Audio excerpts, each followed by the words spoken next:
Hi, Jez here from nigezza.co.uk. Thank you for joining me today. Today I'm going to share with you the birthday card that I made for my son. It's my son's birthday tomorrow, although when you watch this, it will have been whenever.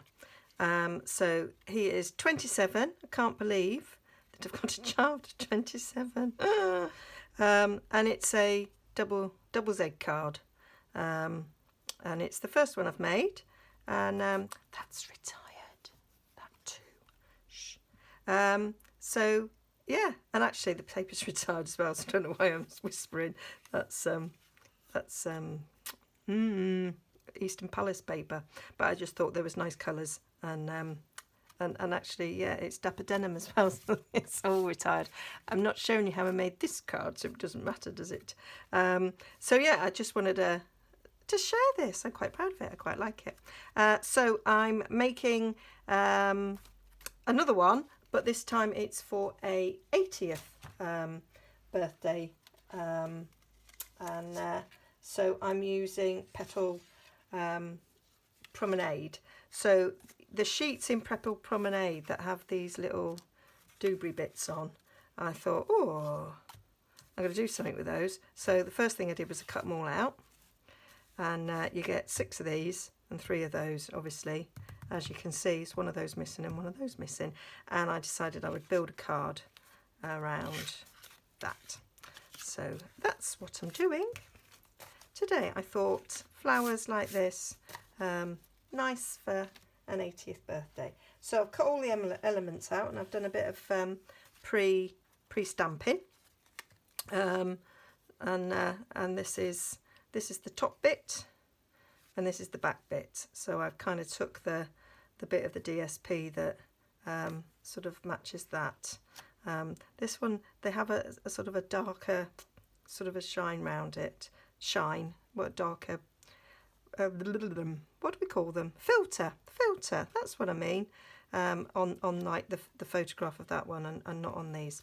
Okay, so let me give you some measurements. So this base of the card, this measures, this is the whole length of A4, which is 11 3/4, and it's by 4 1/8. So that's half a sheet of A4 cut in half that way.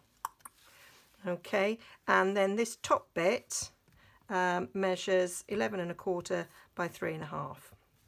Okay, and then we've got some mats. All the measurements will be on my blog, so I will write them all down. So on this bit, we've got 3 mats.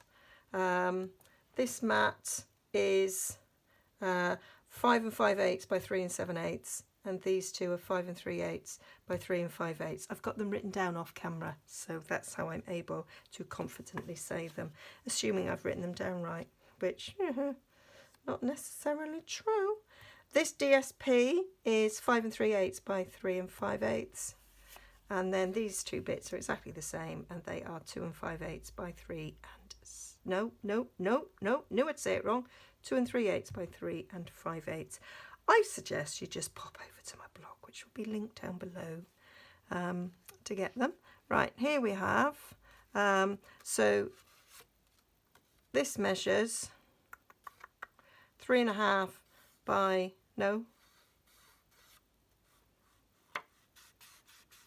not sure that I've actually written down what this measures, because it was just what it was when I cut it out.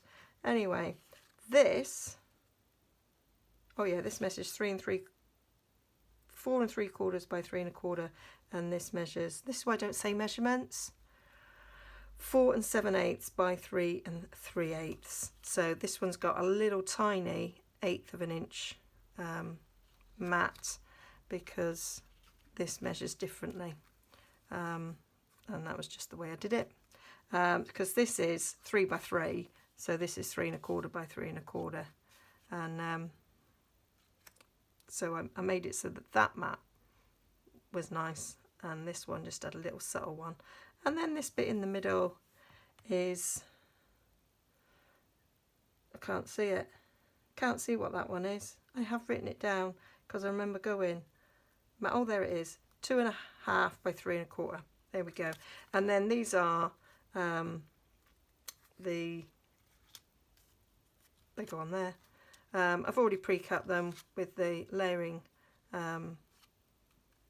ovals and the stitch shapes, and I've taken 2 stamp sets for this.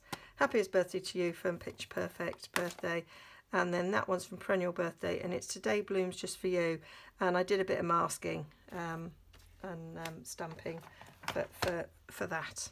Okay, so let's get on with the scoring.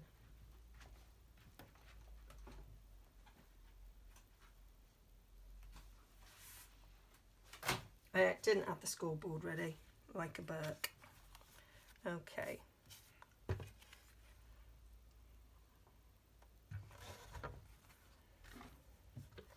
you know, some days I think, shall I just start it again? Or shall I just crack on? And there's a bit of me, I'm just going to crack on. Right, so this is the top bit, not the base. And this one is scored at 5. And then at 7 7/8.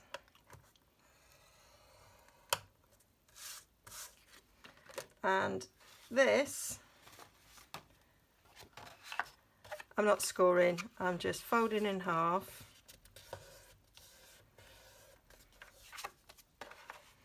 and then fold in half again. And the reason why I'm not scoring is because we end up with 16ths and they're really hard to do. So that's why I'm doing that. I need to find my bone folder now. Ever prepared. So now we're just kneading that now with my bone folder. This is powder pink because I don't have the pink that's in the set.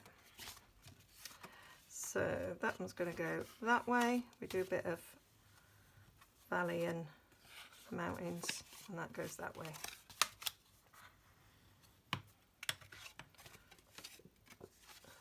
No, did it wrong way around. Oh God, you know, what's that thing? Why am I filming today? Rubbish. There we go. And that's what it's going to be like. So let's get on and do some matting. So the back's bit's easy to mat. So we're going to stick these 2 down and that one down. Okay, so get a full tombow. So we'll just put a bit of glue around this. I might speed this up.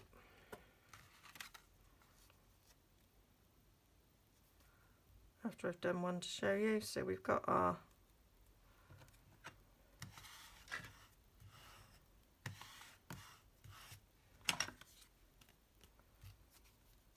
little 1/8 of an inch border, and then we stick that one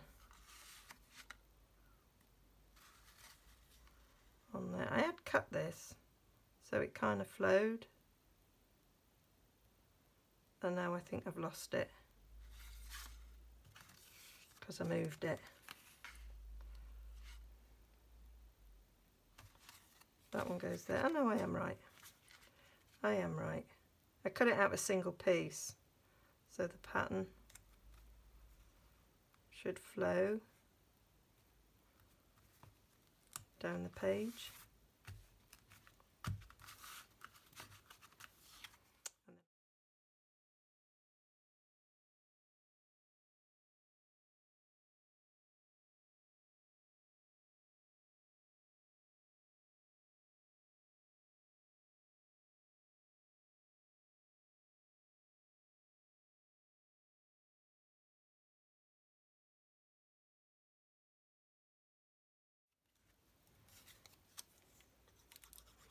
And then it's just a matter of sticking these together.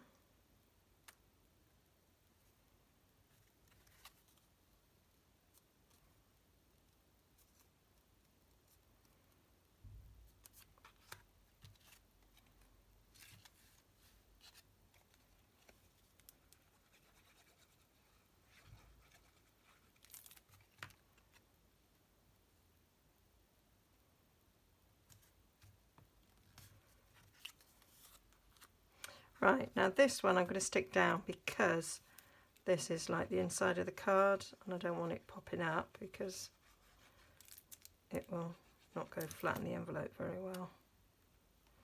So that one's just simply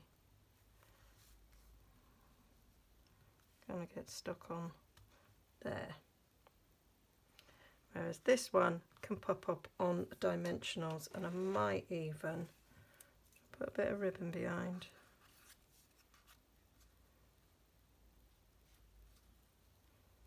I think I will.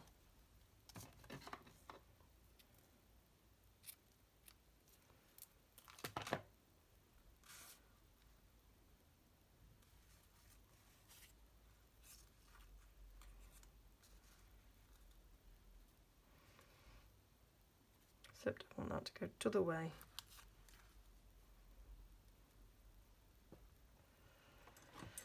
I'm going to use my sharper scissors.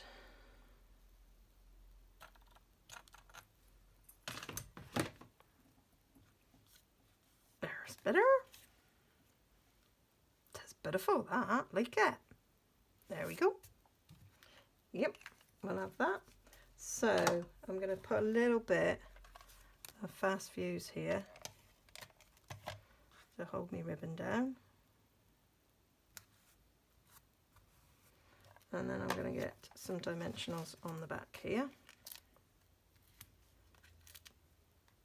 So I've looked at these cards before and I've like, oh, they look really complicated, but actually once you sort out where the measurements go, it's not that bad.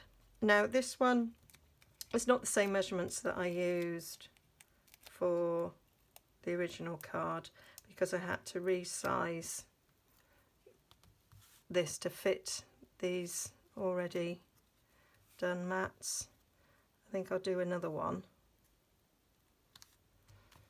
with the measurements that I did for this because this was really quite simple.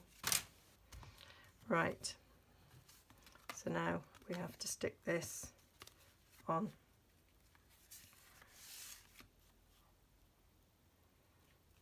To there.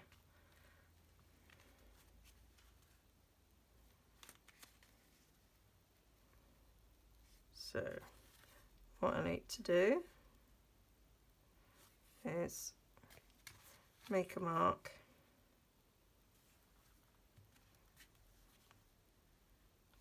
on the back there where it's got to go to. I might just do a little gentle mark like that so we can see as far over as I need to put the glue. Let me double check that. Yep, so I'm going to glue up to there. So I'm going to use Tombow because I want wigglage. So we're going to come down there.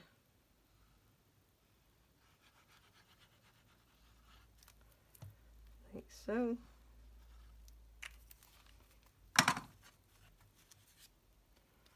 Make sure it's the right way up.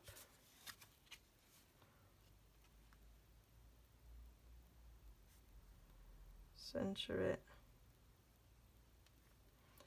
And I'm practically covered the entire bit of that DSP on the back there.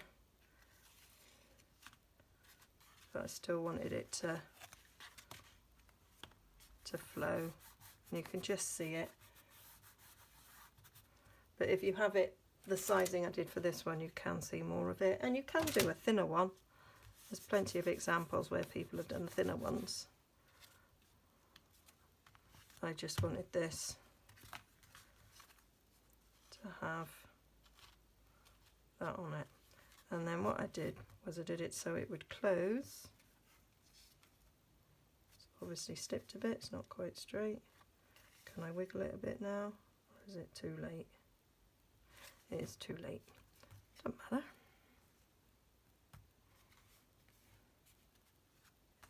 So now I'm going to put glue entirely on the back here.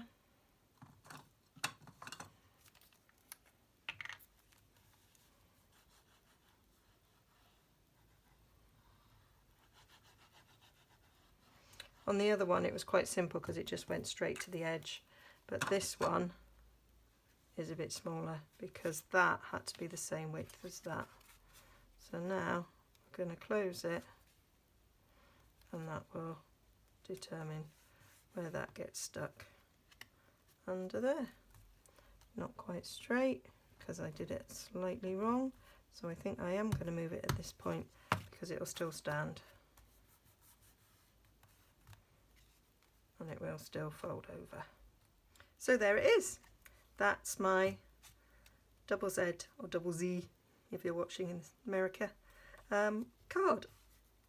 I hope you like it. I really like this paper. I'm glad I've finally got used it. So that's 2 projects now I've done with it. It's really quite cute, and I think I'll probably make a little gift bag to go with this that will have a little gift in. It's quite cute, and that's the version that I did for my son. It's got slightly different measurements. As you can see, that bit's smaller and it goes all the way to the end, and I've just bent his beer bottle. Never mind, it's fine, it's cool, it's all good.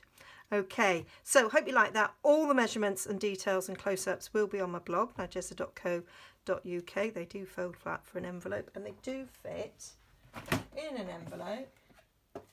She goes rustling around for an envelope, so they will fit inside a standard envelope because that's how I've made them. Okay, so all details on my blog. Like and subscribe. Click to my shop if you want to buy. We can't buy them papers, they're retired, we'll get rid of that one. But if you love this beautiful paper, it is quite stunning. Okay, see you again soon.